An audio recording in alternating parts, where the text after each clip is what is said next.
Good afternoon. I'm Kathy Stanton, one of the directors here at the Washington County Public Affairs Forum. And I want to welcome you today to the forum. Today we have Kathryn Harrington, Metro Councilor.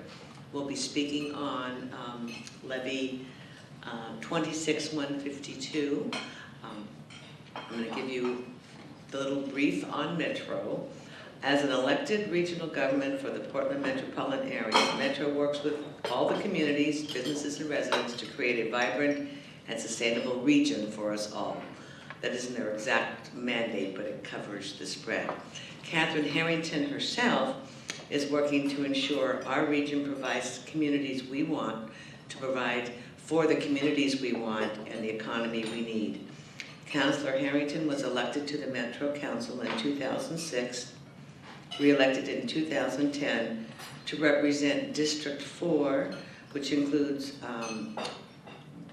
most of Washington County, well, a substantial part of Washington County, North, unincorporated Washington County, Cornelius, Hillsborough, Forest Grove, Northwest Beaverton, Aloha, Bonnie Slope, Bethany, Raleigh Hills, West Slope, Cedar Mill, and Cedar Hills. You know if you live in one of those communities. Before entering public service, Councilor Harrington built a 22-year career in high-tech industry. In Oregon, she led teams and developed and sold new products, first at Central Point Software and then at Intel in Hillsborough, where she worked for 10 years.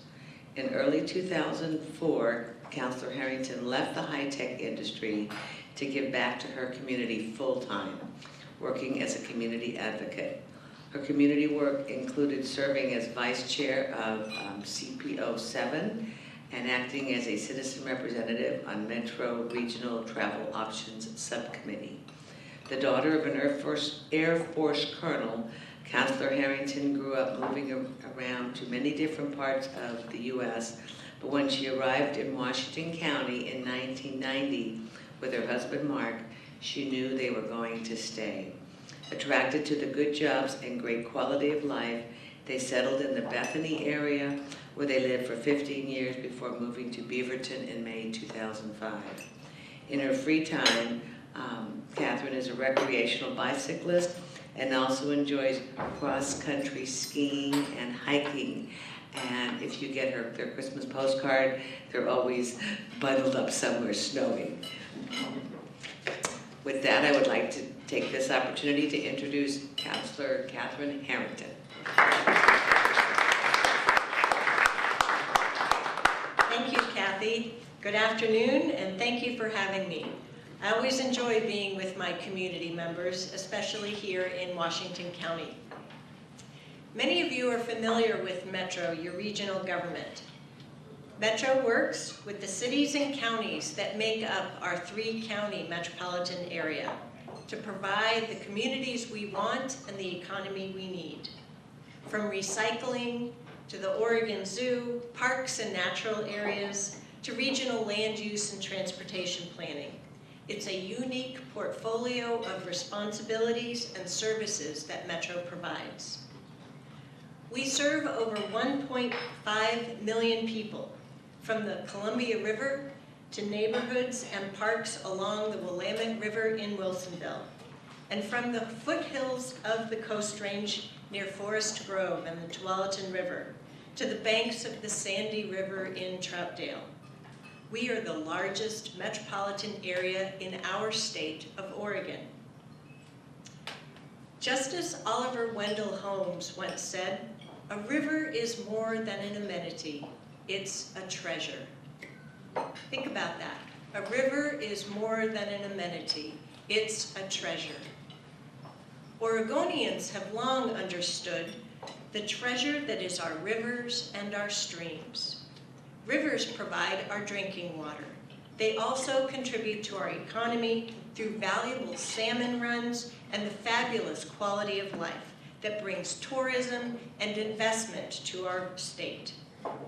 I'm here to talk with you today about the lands that you own and highlight how we must continue to invest in them and in our future. I hope that we'll have a generous amount of time for questions and answers. Though I must admit, I so love these lands that you'll have to pull me back to save time, I'm sure. We'll see how it goes. So I'm here to talk with you today about Measure 26-152, also referred to as restoring our natural areas. Why don't we cover the particular details first? It is a levy, not a capital bond. It's a 5-year natural areas local option levy at a rate of 9.6 cents per $1,000 of assessed home value. And across our metropolitan region, it would raise about $10 million for the important restoration work throughout our region. An average homeowner, let's say for a home of $200,000, they would pay just under $20 per year for each of the 5 years of the levy. Now, once those funds are collected, where would they be reinvested? This map shows you the incredible array of places. And we also have this in a brochure for you. And there are essentially 4 different categories of investment: regional parks projects, large-scale restoration projects, visitor improvements, and small-scale restoration at all metro properties. So let's focus here in Washington County. There would be large restoration projects along Dairy and McKay Creeks. You can see that as number 3, just between the western edge of Hillsborough and Cornelius. The Gales Creek Pestamon Prairie, that's number 4 that you see with the large tree there. That's essentially at the foothills of Chehalem Ridge along the Tualatin River, just before it goes to the Joint Water Commission drinking water plant. Number 6, Killin Wetlands, a beautiful bird watching area just outside of Banks. The Tualatin River, Goddard Prairie area, I've got some stories for you there about that healthy floodplain, and the West Side Trail Corridor. Really terrific large-scale restoration projects that would help for not only our quality of life, but also our drinking water here in Washington County. And you can see those large trees with the numbers all throughout our region. There are also visitor improvements that are close to us here in Washington County. Agency Creek, McCarthy Creek, letter B. Chehalem Ridge Natural Areas, just a stunning 1,200-acre property. And I've got some wonderful stories to tell you about that. And then Council Creek, just along, just north of Cornelius. We also have some regional parks projects. I hope all of you have been to visit Cooper Mountain Nature Park, not far from here. It's got some wonderful trails, but it's also a terrific place just to park your car, sit, and enjoy the vistas, no matter what you're in the mood for. It's also a tremendous resource for educating children. There are summer camps and springtime camps run there. It's got a great playground should you be interested in taking your kids or your grandkids to play in that area, as well as walk the trails and explore. And then there's Mason Hill Park as well. So those are just a few examples that I wanted to highlight on this map that show the array of investments. And I know you go to places all throughout our region. And so I'll speak to some of those through the course of this short presentation. See, I told you I could get talking about this stuff. So this is about protecting our investment. Your investment, my investment, our investment. We are a community. You own these lands. They belong to you. You purchased them through 2 capital bond measure programs. As voters in 1995, you approved the first bond measure to protect natural areas. Through that capital bond campaign program, Metro, on your behalf, purchased 8,000 acres of valuable natural lands throughout our region. Then again in 2006, once again, you approved and directed Metro to purchase additional lands to protect water quality, wildlife habitat, and to provide more outdoor recreational opportunities close to home. And we've been doing that. Because of those two efforts, we have collectively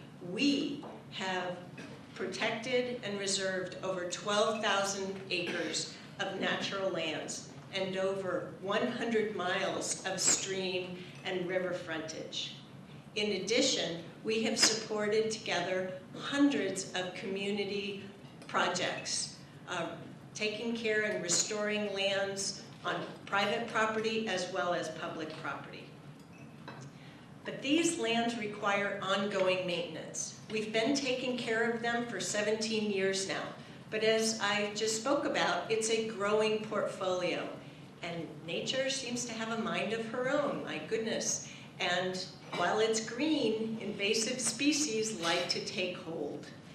And so the monies that were approved through those two bond measures cannot be used for operating expenses. And we need a little bit more help. So I spoke about how this levy would generate approximately $10 million per year. And here is the proposal in the levy that is before you and will be on your ballot in the May election.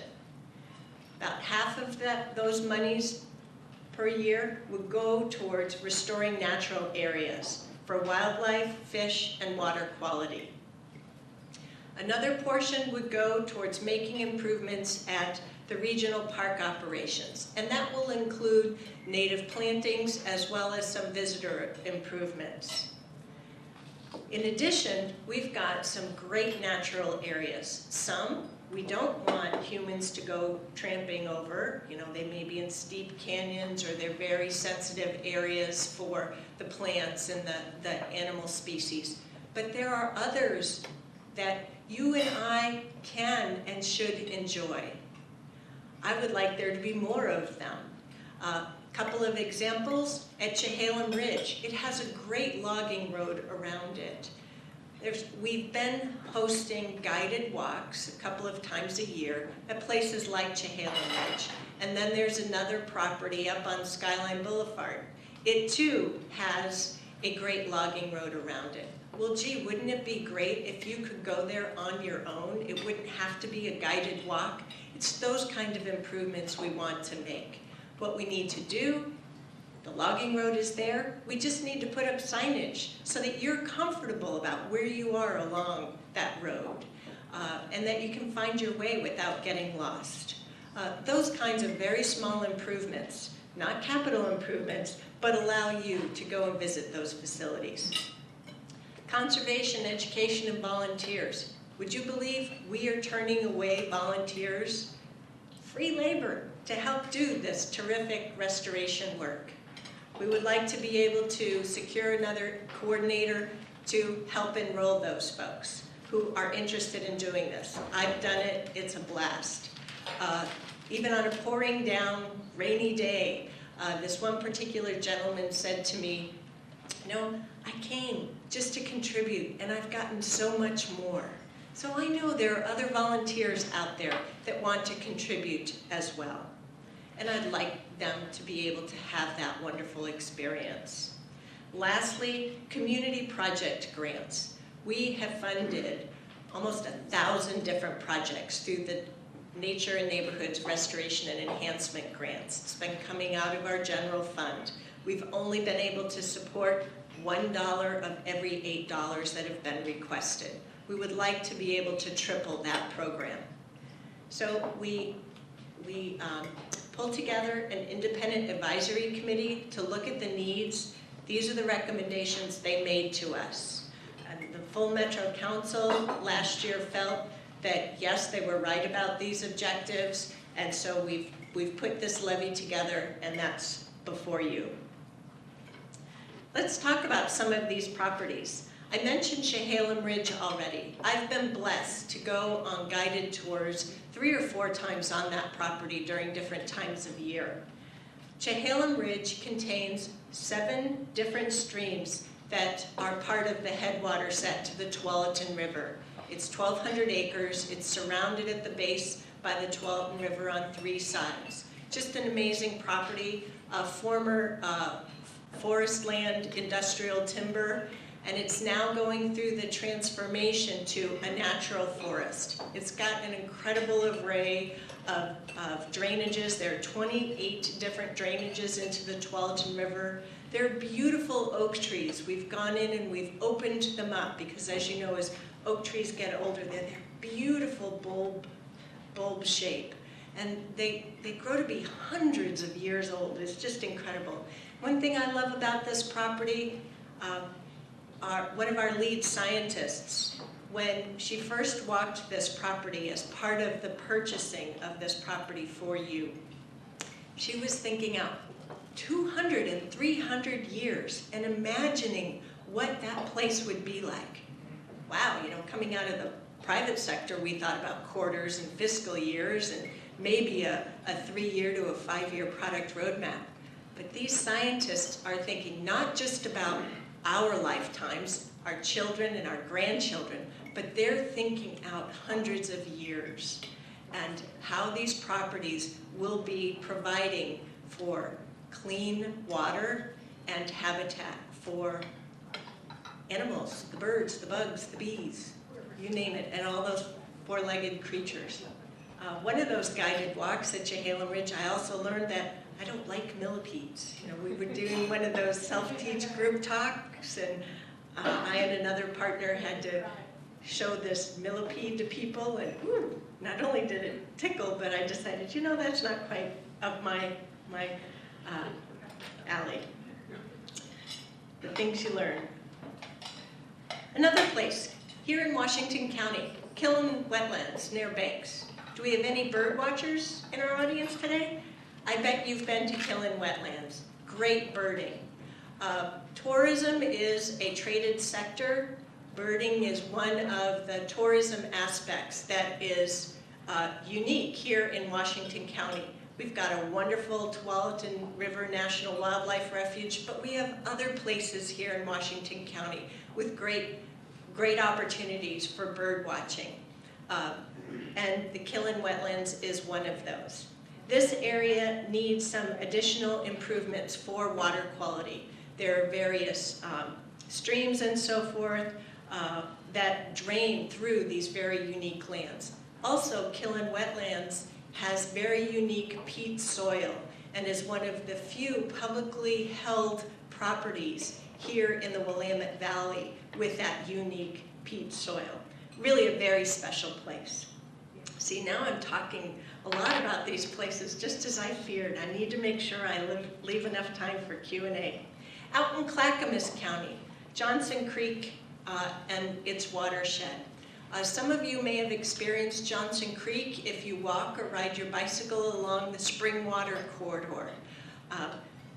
Johnson Creek used to be pretty ugly as water quality goes, similar to the Tualatin River here in Washington County. But a lot of habitat improvements have been made along the way, and there are more improvements needed. But luckily, the salmon have returned to Johnson Creek and to continue to migrate up the creek and into the further reaches. That's wonderful, but we need to keep up our good work there so that that reed canary grass doesn't come in, so that those stream banks, or creek banks in this case, are stable, and that we have a very healthy floodplain. Clear Creek Natural Area, also in Clackamas County. It's another area that contributes to the health and welfare of the Clackamas River. You know, both the Tualatin River flows into the Willamette River, so too does the Clackamas River. So these different areas, much like our streams here in Washington County and our healthy floodplains, investing in the Clear Creek Natural Area will allow the water to flow more naturally, to have it be cool water, and to make sure that we don't have invasive species taking over. Oxbow Regional Park. Has anyone been to this magical place?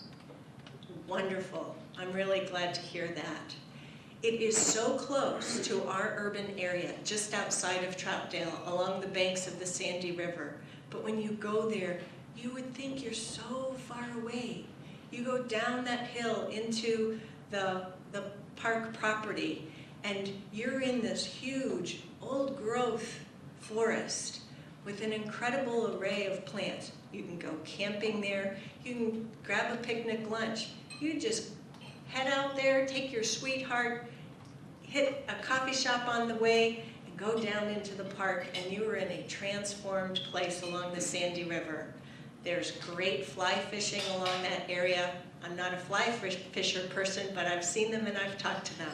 It is a wonderful place.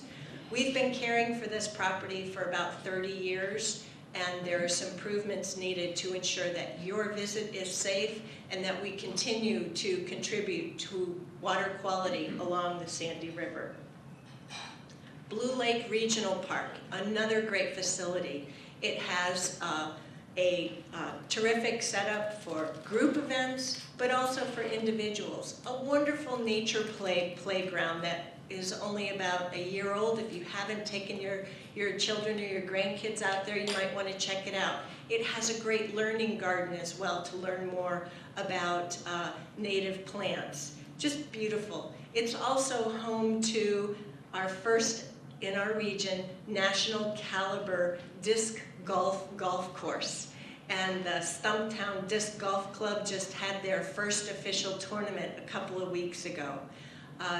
We through you, helped provide the planning for that, and volunteers did the installation. So as you can see, we tried to be very economical with your dollars in taking care of all these properties. So that's just an illustration of the properties that we have in the region.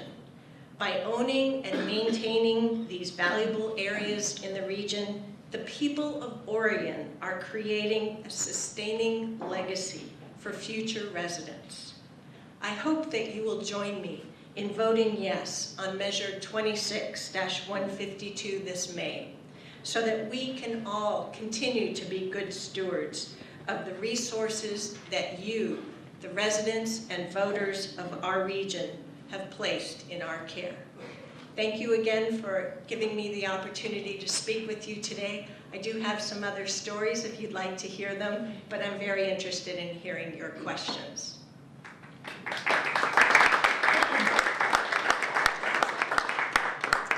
Thank you, Councilor Harrington. Forum members who wish to ask a question may come over here to my left, queue up, and don't be me, ask one question, and then go to the end of the line if you have an additional question.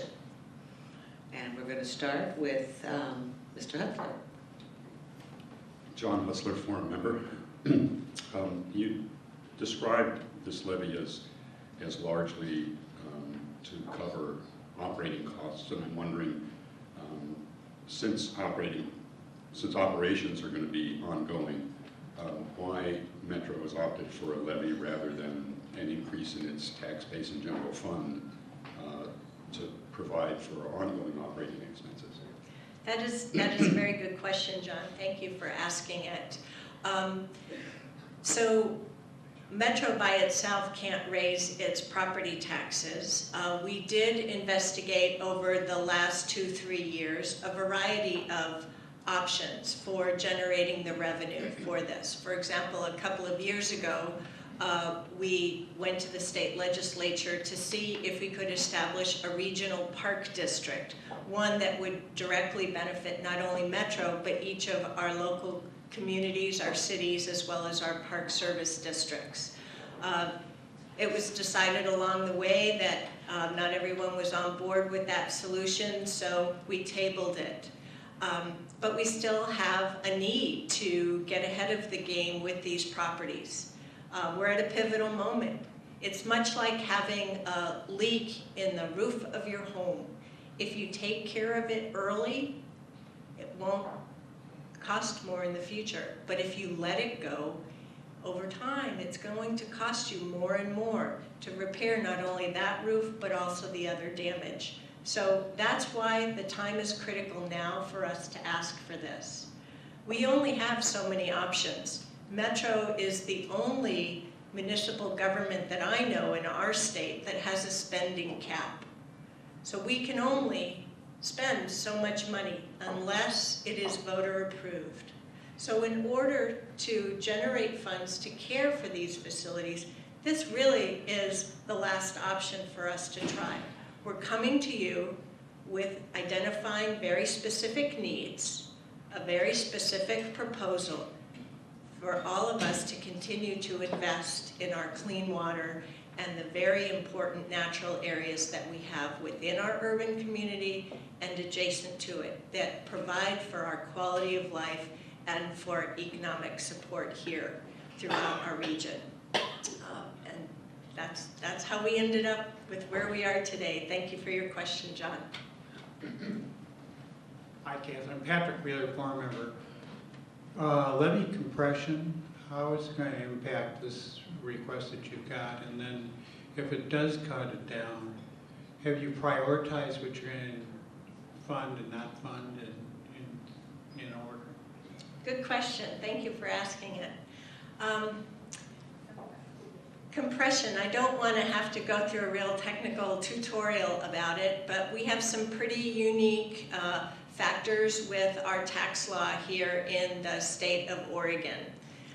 So whenever government proposes a new operating levy, doesn't affect capital bonds such as school capital bonds, those kind of investments. But when we're dealing with operation levies, there is a limit to how local government funding can add up.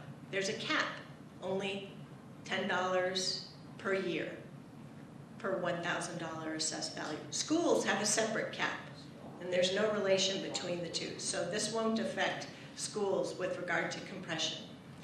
Washington County, compression applies only to specific properties. It's not a general thing. We're not all experiencing it.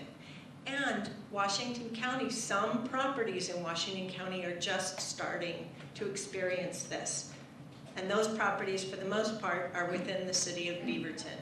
So the Washington County Public Safety Levy and the other Washington County-wide levy for libraries are experiencing some compression on a very small handful of properties today.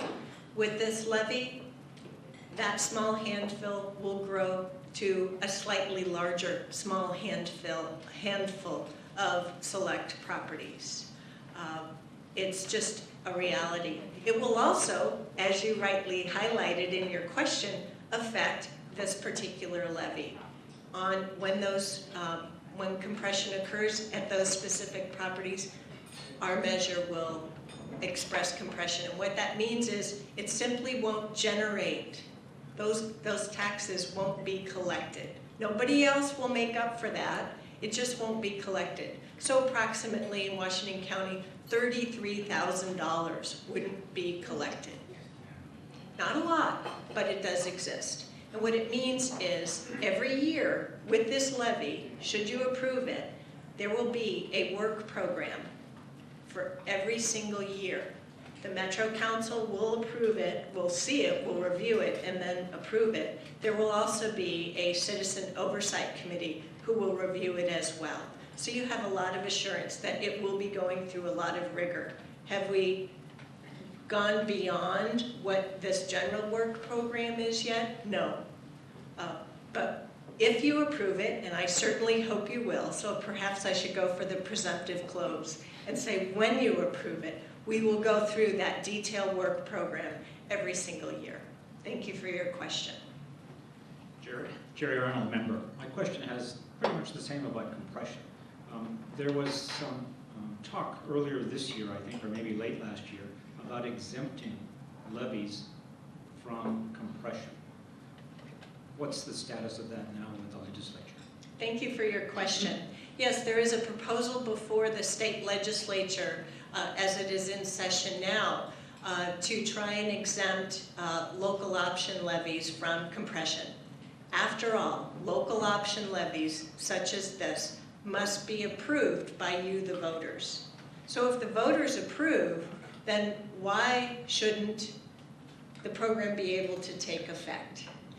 because what we're living with are the constraints of property tax provisions put in place 20 years ago, for example. So that is a proposal. It's before the state legislature, and we'll see how it goes.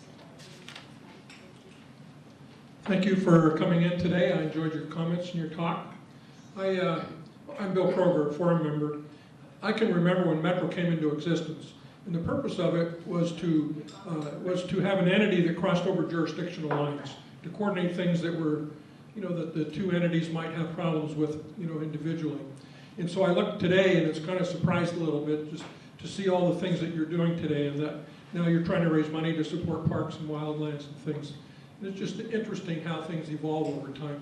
That's not my question. My question is, would you talk a little bit more about, if you get the levy approved, about how this is administered? I don't think you have armies of people, and, employees and stuff that go out and do all this kind of work and things. So if you would talk about that a little bit more, and also how you coordinate with, like the THPRD and the counties and things like that. Thank you, Bill. Thank you for your question. So the first aspect of that, how we will go about administering these funds. Well, you will be approving a levy that has the program details as I've talked about here today, the different aspects of that. And this map illustrates the kind of projects that are listed in that levy. So we've tried to put out, here are where the investments would be made. As Bill Kroger rightfully pointed out, Metro deals with responsibilities, authorities, and services that span jurisdictional lines. So the kinds of things that span multiple cities, multiple counties, which is one reason why I was highlighting the rivers that are impacted, positively impacted by these restoration efforts that have been going on and will continue through this effort. The Tualatin River and all of the creeks and streams that flow through our neighborhoods and flow into the Tualatin River. Whether we're talking about Abbey Creek that flows into Rock Creek that flows into the Tualatin River in this part of Washington County alone. We just live with a lot of water through our lands, as well as along the Willamette River, the Clackamas River, and ultimately to the Columbia River. It all flows. So you have before you a levy proposal, and it will be in your voter's pamphlet, it will be on your ballot, to make improvements in these 4 different categories. And these small trees, the small scale restoration, those little trees relate to 40 acres, approximately 40 acres. So after you pass the levy, we will take this whole general model, and our really smart science experts within the Metro agency, as well as across the region, they've done some incredible work for us. As part of the Intertwine Alliance, they developed our first ever regional conservation strategy. A lot of volunteer efforts went into this, and I'm just holding up the detailed document for the regional conservation strategy and the executive summary. You can find both of these documents on theintertwine.org. Our efforts will be guided by the kind of biodiversity information, the kind of plants and birds and other animals that are present in these properties and are improving. And each year, our staff will put together, a detailed work program. We will work with partners throughout the region. That's the beauty of the Intertwine. Tualatin Hills Park and Rec District, they manage the Cooper Mountain Nature Park. Metro owns that property, but THPRD runs it day to day. We take care of the larger science and restoration, but they take care of the everyday maintenance of that park. So that's just one example of the kind of partnership. The West Side Corridor.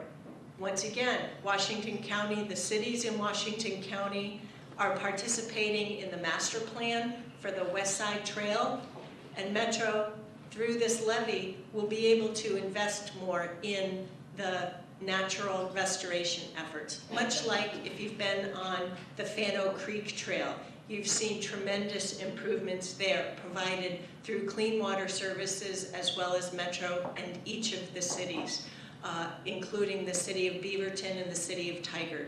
So in our region, we're really blessed. We know how to work together, and we do work well together. And we actually work together in convening one another to look at the portfolio that you own and what are those needs and how can we deliver that service for you as efficiently as possible. So I know I'm getting a little long-winded in my answer to you, Bill, but hopefully have I taken care of it all? Thank you so much for your question. Thank you, Councilor Mark Freiberg, Forum member. If you want to volunteer, how do you do it now? And will that change once you get more volunteer staff? It's really easy to volunteer. You can go to the Metro website, oregonmetro.gov, and just search volunteer. And we have a whole list of different kinds of volunteer activities, including in natural area restoration efforts. But another area, I mentioned the Nature in Neighborhoods Community Grant Program and how through this levy we'd be able to triple that. If you are a homeowner or a business owner here in our metropolitan region and you have a floodplain on your property or you have a stream along part of your property, you are part of our watershed. And we want to ensure that you can be a good steward of those properties. So we have a grant program. So you can put together a proposal and say, I'd like to be able to remove this invasive species, I'd like to mobilize volunteers, and we have people to help you write that grant. And you can use those volunteer resources as the local match. So for example, Metro has funded many of these, over 1,000 of these applications on church properties, business properties, and also on public properties to re-green neighborhoods and also to improve the stream areas. We'll help pay for the plans, we'll bring in some experts for you. You pull together the volunteers, maybe it's employees at your business, your neighbors, other folks organized, for example, through Solve and other groups, and we band together and we get this work done. Friends of Trees is another organization that has worked with us as well. So thank you, Mark, for your question. Hi, Marilyn McWilliams. My question is there still money in the 2006 bond measure to buy more properties that need to be developed? Great, thank you for your question, Marilyn. Yes, there is a little bit more money left in that bond campaign. It was approved in 2006, and we have purchased over 4,000 acres. We're just over halfway through that bond program. The way bonds work is the IRS has very strict rules. You approved over 225, I think it's $227 million, but the IRS only allows you, meaning an agency such as Metro, to put on the financial market enough of that large approved measure that you can invest within 3 years. So we put these sales out for the bonds at very strategic times. We do an estimate of how long, what kind of work can we do in 3 to 5 years, put out that version of the bond. So we've done that twice now.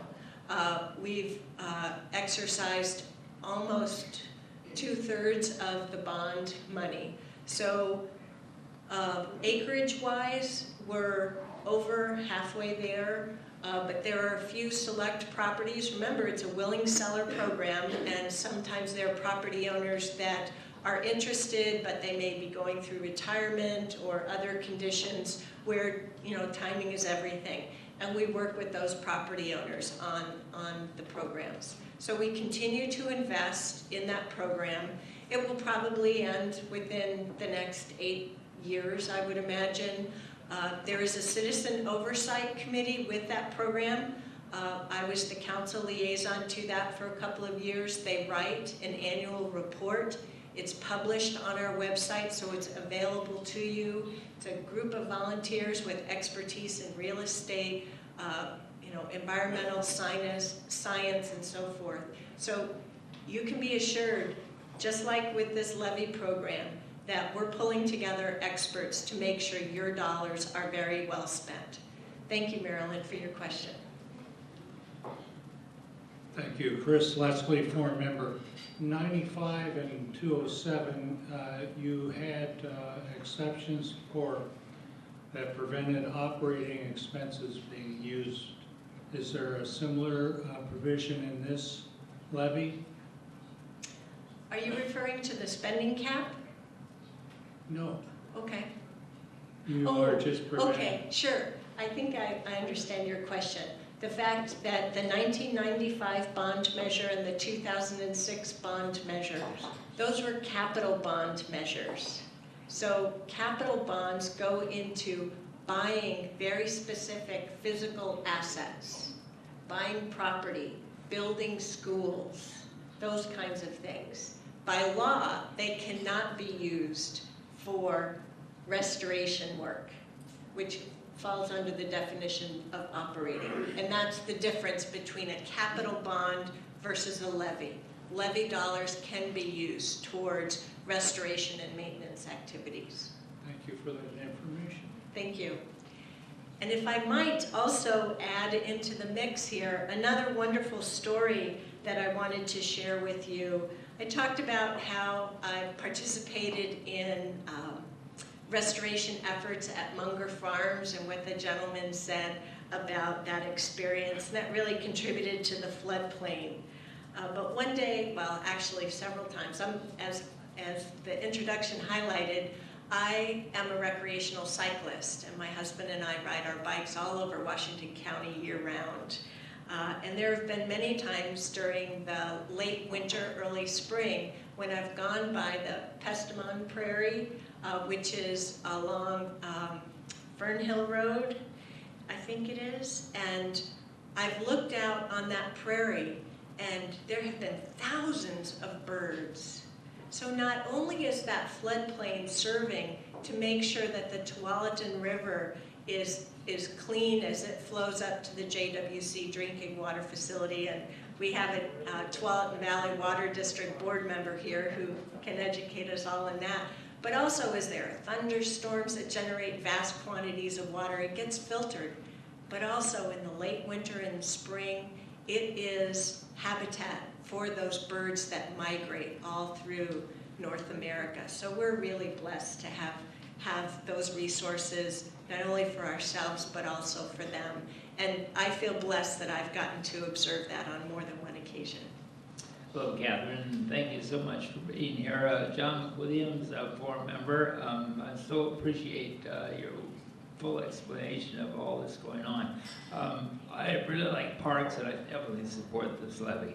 What I'm really concerned about now, and concern is quite the right word, but Beaverton School District also has a thing going on, and I really support schools too. And so they're looking at the levy right now, and it looks to me like you're both going to be on the May ballot. Do you see a conflict, a difficulty in getting them both passed, or how do you see that working out? Thank you for your question, John. Like you, I support the Beaverton School District and their levy as well. Both of these programs will go towards educating our children. As I talked about the volunteer opportunities as well as these properties, they are an incredible laboratory for children and their learnings. We have education programs, classrooms come in, they work on projects on these properties, so it's nature-based education, getting them out of the classroom and on into nature, which in this day and age, there are a lot of children that don't have that opportunity. And I see it every day in my own neighborhood. So both have educational aspects. Certainly one is the classical education, the books, the computers, the curriculum. This supports that, supports education in in that umbrella sense. But like you, I support the Beaverton School District levy because it's important for us to be investing in our future. Both of these programs invest in our future and the resources that we have.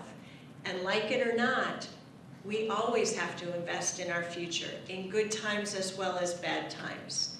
I have a limited household income as well, but $20 a year, this is a very small ask.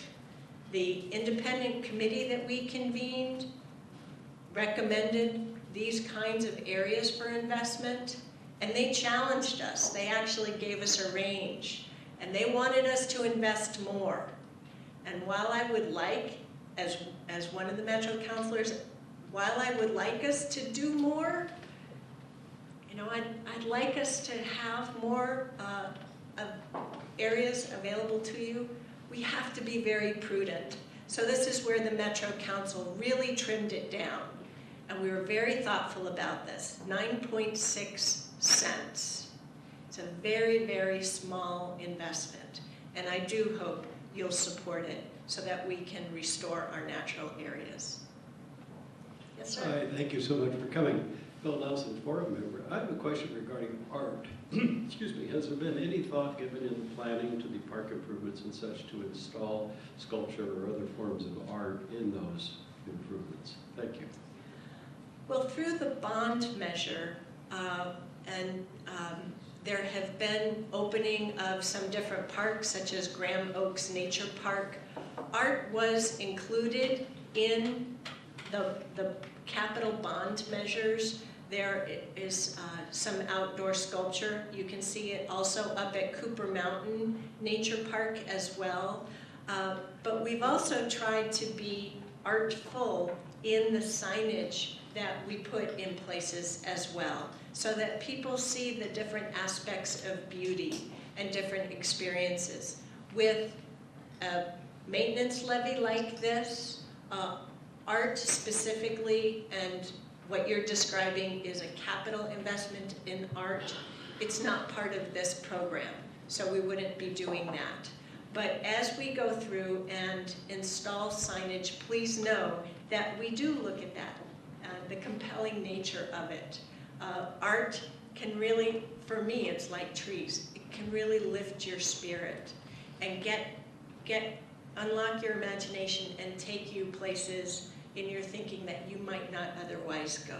So thank you very much for your question. Jim Cade, forum member. I'm as concerned that only 5 to 15% of the levy is planned for public access. Since only property-owning humans will be directly paying for this levy, shouldn't that be doubled or tripled to 30 to 45% for the access of the people who are owning and paying for these properties? Thank you. So thank you for your question, Jim. As the independent panel looked at the portfolio of lands and the kind of work that we've been doing on restoration, we also wanted to ensure, as we have this large portfolio of properties that you own, we wanted to make sure that we can continue to make, as appropriate, more of them available to you in a very effective, least cost planning sort of way. So these investments are not capital investments. We're not opening any new nature parks like we did at Cooper Mountain or Graham Oaks Nature Park. Rather, we're looking at the properties in the portfolio and saying, how can we make them available safely without a lot of expense? And that's where my two best examples that I think to give are these two properties very close to here that have these logging roads. The education programs are also another one of those, making sure that you have more of these guided walk opportunities. You own some really beautiful places. You take care of them through participating in these restoration planting events, such as the one that I described at Munger Farms. We've also had it at Goddard Prairie. Perhaps you've been by Goddard Prairie in the Shoals area along the South Hillsborough Highway. In the springtime, it'll be this field of white, beautiful white. I thought all camas flowers were blue, but in this case they're white. They're gorgeous. A lot of wapato has been planted there. It's just stunning. That's another example where volunteers are mobilized and the resources are provided. So you contribute your time and energy. We provide the supplies, we provide the expertise, map out the project, and beautiful things happen. So there are limits to what we can do. The first priority is to make sure that we support restoration for that clean water, for natural habitat. But there's a co-benefit. How can you participate and how can you have access to them? And that's what this levy proposes. Gives you all those opportunities. Eric Squires, forum member, could you speak to the economic impact of this levy? And I'd like to put the words in the box for that question. I used to work next door, and I had people come in from all over the world who were moving here. And one of the consistent comments that I got from them is that we did the parks right. We right-sized and we put them in the right place, in the right quantity. And that in park poor areas, there's an economic detriment. And I'm curious if Metro has studied to any degree the economic impacts of the passage or failure of this levy as it would pertain to real estate values or potential development. Thank you for the question, Eric. We do know from other research in the field that there is a positive economic impact to these very small, modest investments in restoration.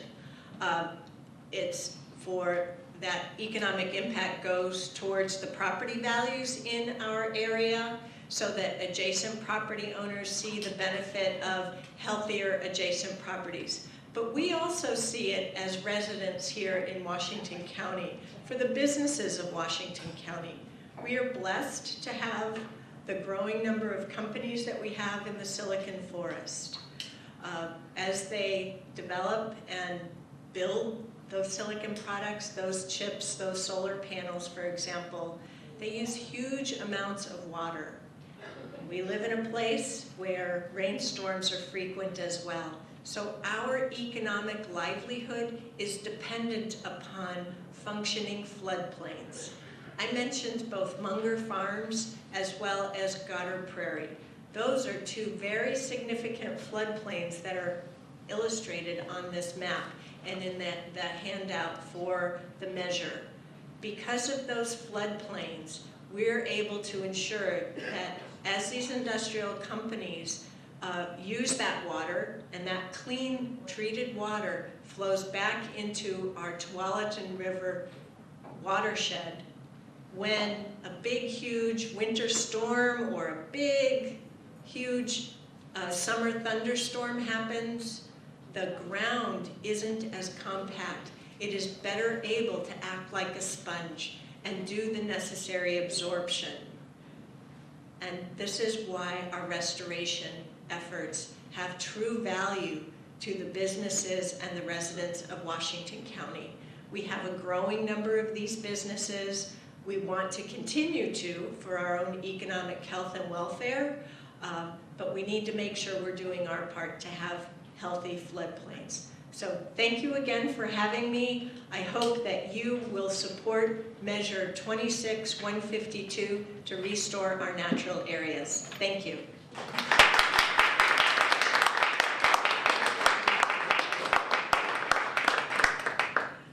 Starting our election cycle.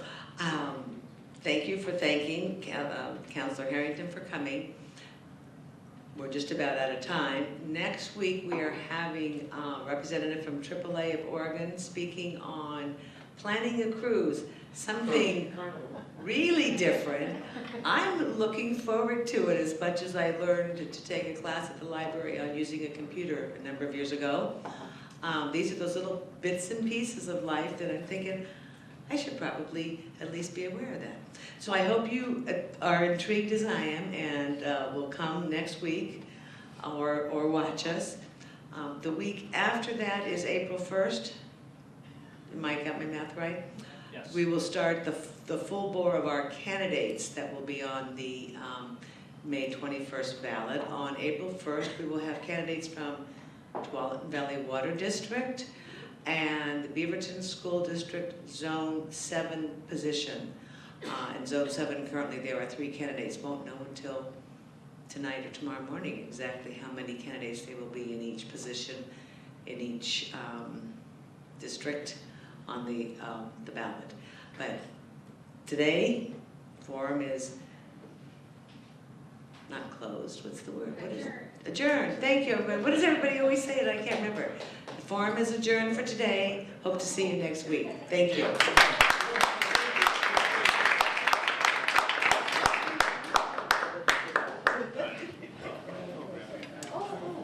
Anybody? There's some on the table. There's some on the table. Take a